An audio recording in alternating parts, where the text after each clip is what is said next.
insurance. Do it face to face. Buy-to-let, thatched, commercial. We're your high street insurance brokers for all types of insurance. Avoid faceless internet firms. High House Insurance, do it face to face. See Neil and the friendly team at High Street Selsey. High House Insurance, do it face to face. Or call Selsey 606 552. Welcome to this week's programme. This is Mary Kennedy. First of all, Beryl will tell us what's on in and around Selsey. Nick has been talking to First Steps Nursery. Thea has a tale for us. And Giles is here with his tips for gardening in March. And Thea chats to Mike Nicholls. So first, over to Beryl. Hello, Beryl Fletcher here with some details for what's on in Selsey. First on the list is to mention is the reopening of the Venture Club Boutique, which has been closed for the winter season. They will be reopening on Saturday the 1st of March, opening hours from 9 a.m. until 12 noon. On Sunday the 2nd of March, the Selsey Power Walkers will be meeting at 9 a.m. in the Hillfield car park. That is the one with the swings and slides. Length of a brisk walk is around 5 to 7 miles. All are welcome. If it should be raining, the walk will not be taking place. Football for girls takes place on Tuesdays from 6 p.m, held in the Academy Sports Hall, and junior badminton takes place on Thursdays. This is again in the Academy Sports Hall at 6 p.m. The Selsey and District Carers Support Group are holding a coffee morning on Thursday the 6th of March at 10:30 a.m. Why not go along? A warm welcome is always given. You cannot miss where they are situated, on the corner at 109 High Street. The building is painted yellow. Seal Island Women's Institute will be holding their March meeting on Thursday the 6th of March. Meetings commence at 7:30 p.m, held in the Selsey Centre. All ladies are welcome to visit. Further information can be obtained from Sue Debrex on 605673. On Friday the 7th of March, there is a chance to go along and meet our MP Andrew Tyree. The meeting is being held in the Selsey Town Hall at 3 p.m. All are welcome. Selsey WI meet at 2:15 in the Selsey Town Hall. Their next meeting will be held on Wednesday the 12th of March. If you care to obtain further information, please contact either Shirley Pettit on 606287 or Rosie Birmingham on 602449. The Selsey Visually Impaired Club, who meet from 2 p.m. to 4 p.m. in the Hanover Close Lounge on the 2nd and 4th Tuesday of the month. Transport is available with the Selsey Venture Bus on 605115. Further details are available from Mrs. Bobby Ayling on 602730. If you should know of someone who has problems with their sight, maybe you could tell them about the club. Thank you. On Wednesday, the 12th of March, Joan Moyles of the Selsey Writers' Circle is holding a short story workshop. The aim is to write a short story, to return home with it completed. The venue is the Selsey Methodist Church Hall in Selsey. Time 10:30 a.m. until 4:30 p.m. Cost is £15. Tea, coffee and biscuits are available free. Please book early as places are limited due to it being held in just a small hall. Contact number for Joan is 607587. She does suggest that you take along a packed lunch with you. Going on to the middle of the month, a further tabletop sale will be held on Sunday the 16th of March at the Selsey Centre, with doors opening at 9 a.m. Please note, this will be the last one being held until October, when they will recommence. Again on Sunday the 16th of March, for those classic car enthusiasts, a classic car show is scheduled to be held at the Sidlesham Football Club, starting at 10 a.m, where I understand a variety of interesting cars will be displayed. Well, many thanks for listening, and until the next time, we'll say goodbye for now. Thank you, Beryl. And now Nick's interview with First Steps Nursery. This is Nick Jones from the Selsey Internet Radio. I'm with Emma today, and it's all regarding the First Steps Nursery. Now, we had a bit of a shop a few days ago, and Emma is going to tell you now what the shop was and what they're going to do about it. Emma, over to you. Yeah, hi Nick, thank you. Yeah, we received communication from Selsey First Steps Nursery that they had begun a consultation period and were considering closing the nursery. Yeah, quitting. So closing the Selsey First Steps Nursery, which my 18-month-old son goes to, and my now 5-year-old son also went to. And as a working mum, it has a big impact on me, because I can't imagine my child anywhere else. And so the news to hear that they might be closing in July, on the 11th of July, is all very scary. And I understand there was a meeting arranged, and you all went to a meeting, didn't you, to be told more details? Yeah, basically, as soon as I received the letter, I started an online petition, and just to sort of see if all the other mums were feeling the same way that I was. And we raised about 350 signatures on the petition, and which we presented to a few people, one of which was Chichester College and Chichester First Steps, who run Selsey First Steps. Yeah. And as a result of our letters that we also sent to them and this petition, they agreed to have a meeting with some of the local mums and just basically give us a chance to be heard, and just for us to try and figure out, is this consultation period or is this they are serving notice? And what do you think? I thought, and maybe still do think, that they're quitting. I think that they've been in the building for 7 years. They've not broke even once. As a fellow business owner, you can't blame them if they've had 7 years of not making any money.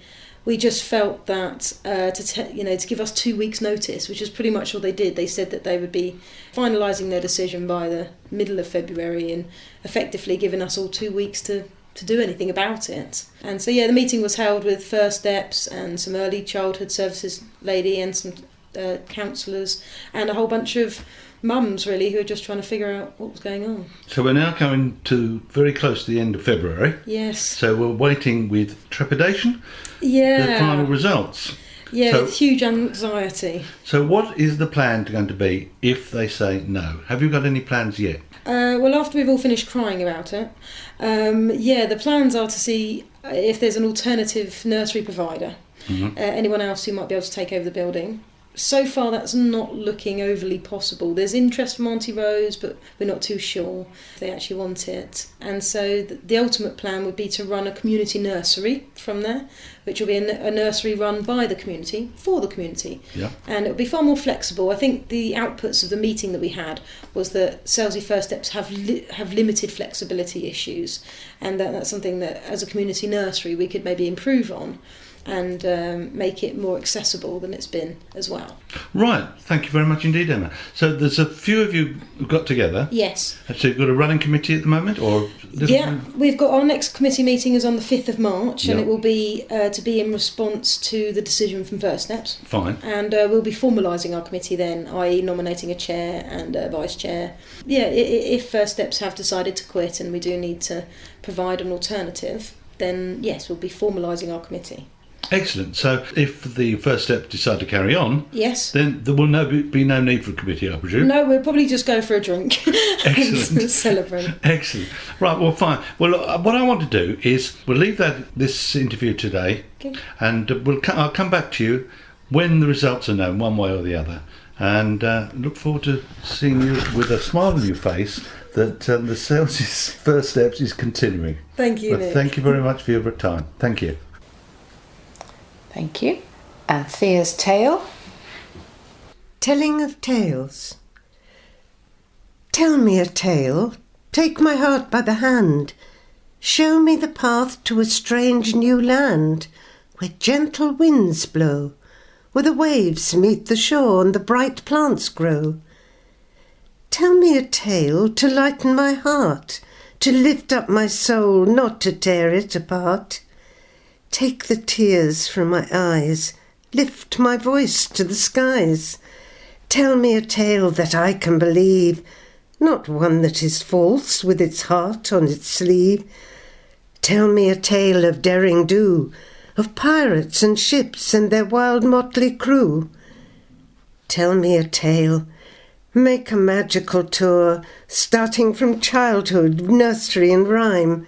Stories that started warm and familiar at children's hour time. Tell me a tale. Now I am old and my bones feel the cold, so tell me a tale that is warm and light. Make my bones sing, make my eyes clear and bright, for imagination can be a panacea for free. Tell me a tale and fill it with glee, and I will in turn tell a tale to thee. Thank you, Thea. And now Giles has his tips for gardening this month. Giles is back in the studio now to talk about what we're going to do in the garden in the first week in March. Giles, one of the broadcasts we did during last month, I was talking about moss in the grass. Yeah, that's right, you were. And you said you'd help me with that. Yeah. Can we deal that? You said wait till the end of the month. That's the end of March. I would suggest the end of March, the end, absolutely right, and then get a good weed feed and moss eradicator. Get a good one though, because the best you can get. Yeah. And apply that, and also if it's not too wet, scarify your lawn as much as often as you can without doing damage. I hasten to add, because overdoing it, it's going to look awful. Right. There's not a lot more you can do about the moss, I'm afraid, because moss this year, as you've obviously noticed, is exceedingly bad, more than normal, because of all the rain we've had, damp conditions which it loves. But apart from scarifying and applying a really good moss eradicator with weed and feed, I can't, and scarifying, there's not. Sometimes it pays, actually, some people have tried it out, but is to scatter some more grass seed over the lawn. Okay. And that maybe sort of, if you like, takes over a bit more from the moss that's underneath. That's just a way out idea. It might be worth a try, shall we say? When you apply a decent moss killer, it seems to go black afterwards. Oh, but only for a little while. Right. So when should you put the seed in after the black's gone? Oh gosh, yes. Oh yeah, the seed you wouldn't do till April. Oh, okay, fine. You do that well so after. You do the. After the moss killer. Well after. Okay. All right. At least 2 or 3 weeks after. All right. Then you put the seed down. Well, that's just an idea. It might. Could you put the weed and feed down at the same time as the seed? No. So you do. That wouldn't be a good idea. Which do you do first? Do the weed and feed first. Right, and then you wait a fortnight and put the seed down? Well, 2 or 3 weeks at least, yeah. Okay, fine. But that's just an idea, the seed. Right. It has, in some cases, it has helped. Yeah. But it's not, I'm not saying 100% it's not a it cure. will help. It's not a cure, not necessarily. All right, anyway, back to March. Yeah, back to March, yes. And March, obviously, as we know, heralds the official start of spring.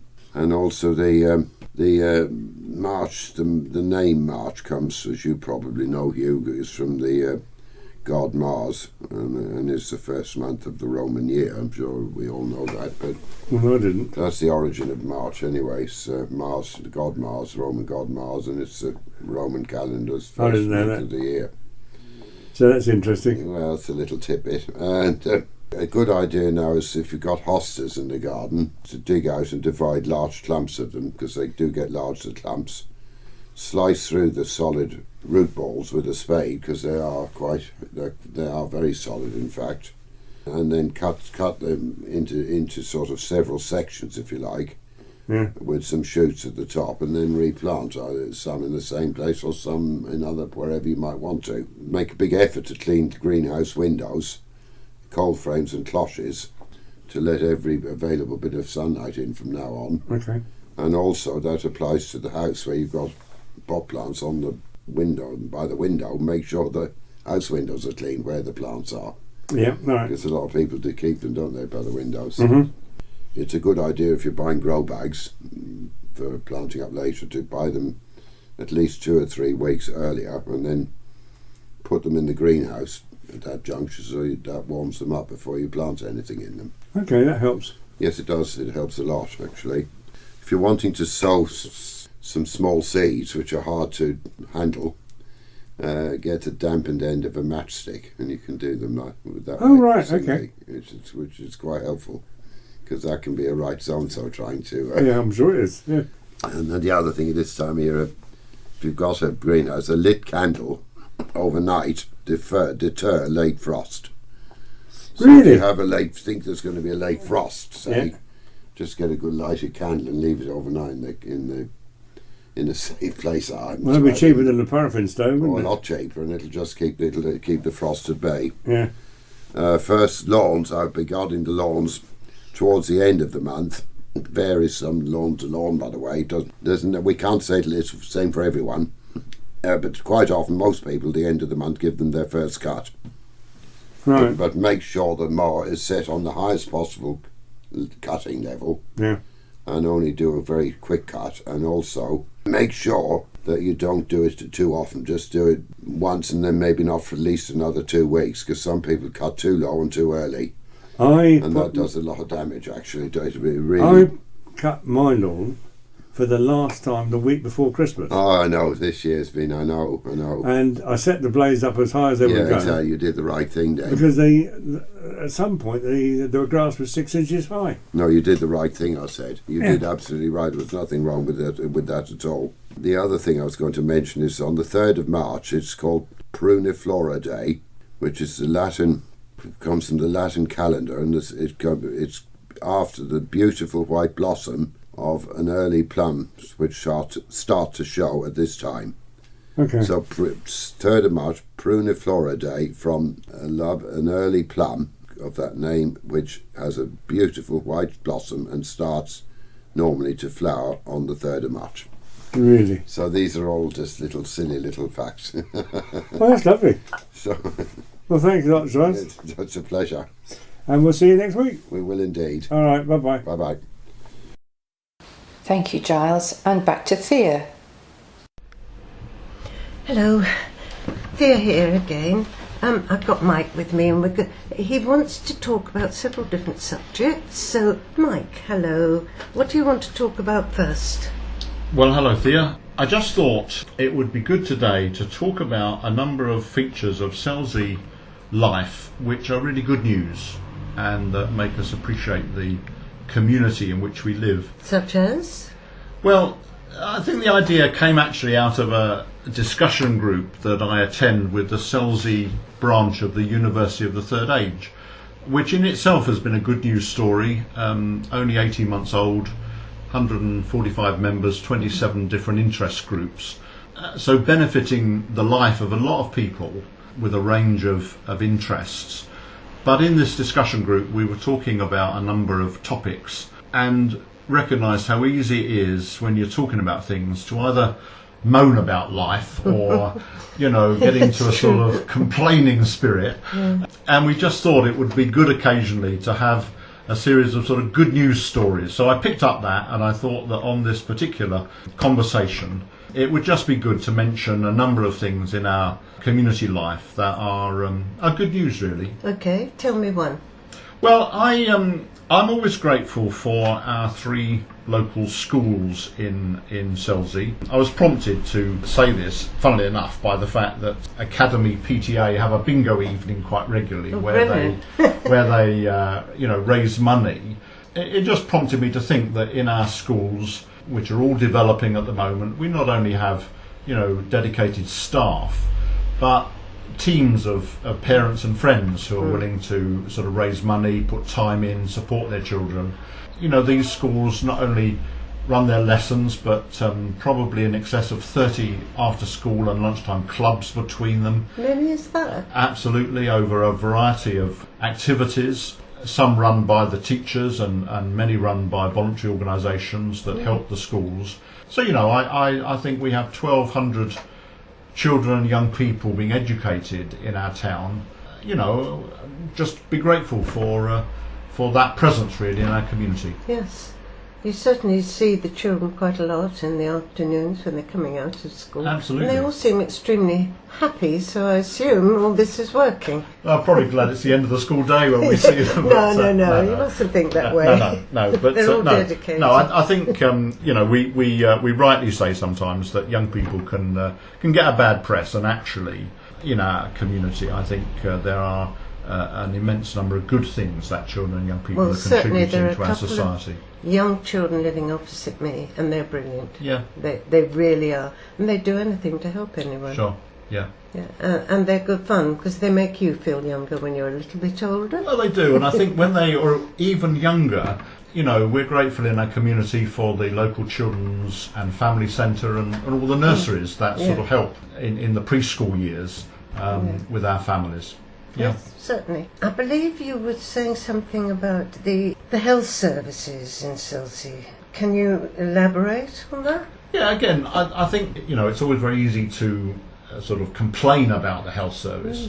So, let's just put the opposite point of view and say we've got two medical practices, we have our first responders, the ambulance service, those kind of facilities here.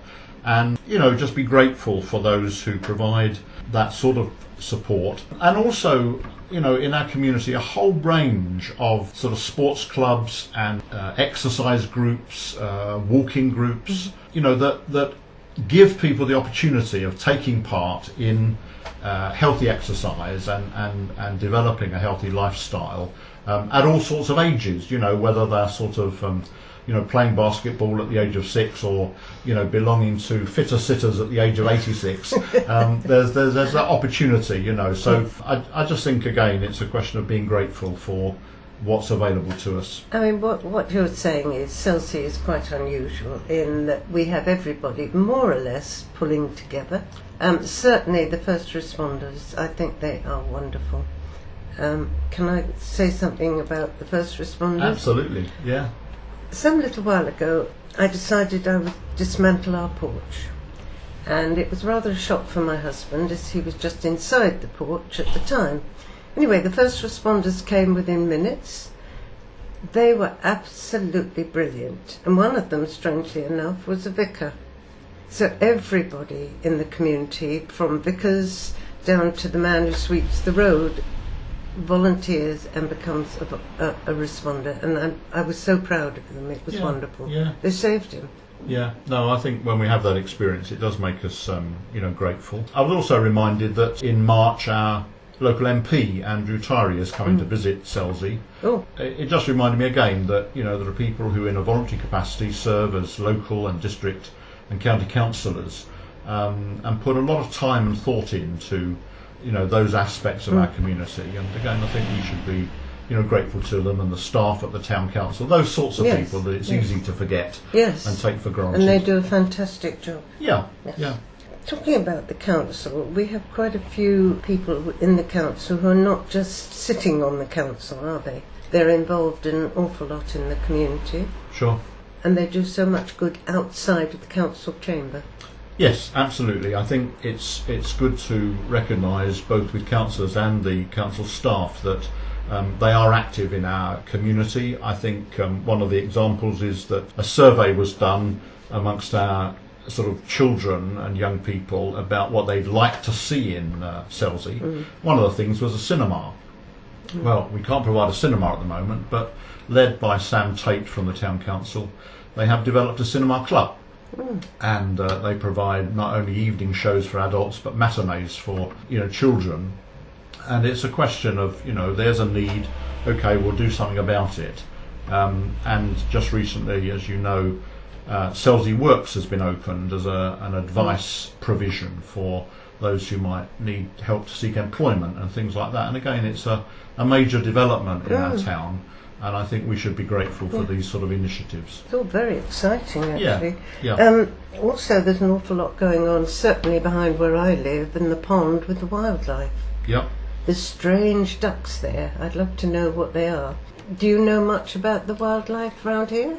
I'm not a great expert, Thea, but what I do know is obviously with Pagham Harbour and the Medmary realignment, we've got some wonderful natural facilities that are available now and being developed, but also local charities like the Manhood Wildlife and Heritage Group that do a great deal to keep our green spaces and the pond and the beach clean and available to us. I mean, within the town there are some wonderful places that you can walk and parks to visit, places where children can play safely, and special projects, to look after the voles and various other things which are great, for that environment. Certainly the pond is wonderful, especially in the spring when you're getting all the young ducklings and particularly the swans, which this year have survived very well. Well, I think you and I both recognise that it's been a difficult winter. Perhaps an opportunity to just mention particularly our fisher folk. We live in a place that's got a historic tradition of fishing, and this has been a particularly difficult winter for those who engage in that work. We should remember them gratefully, and along with all of us, hope now that with spring coming, we're going to have better conditions, and life will get easier in that kind of way, and perhaps also an opportune time to express our gratitude for the crew of the lifeboat and all who support it in that provision in Selsey. Well, certainly the fishermen and the lifeboat men were heroes to me as a child. My uncle was a fisherman by the name of Vernon Fullick, and he was also a volunteer with the lifeboat, and they would go out in the most appalling weather. I don't know about all of them, but certainly he never could swim, but he did jump into the sea and save somebody, though he didn't swim, and he was quite a hero. And certainly the fishermen today, they've got so much that they have to cope with, and they're losing their livelihood at the moment. Sure. If there's anything we can do to help.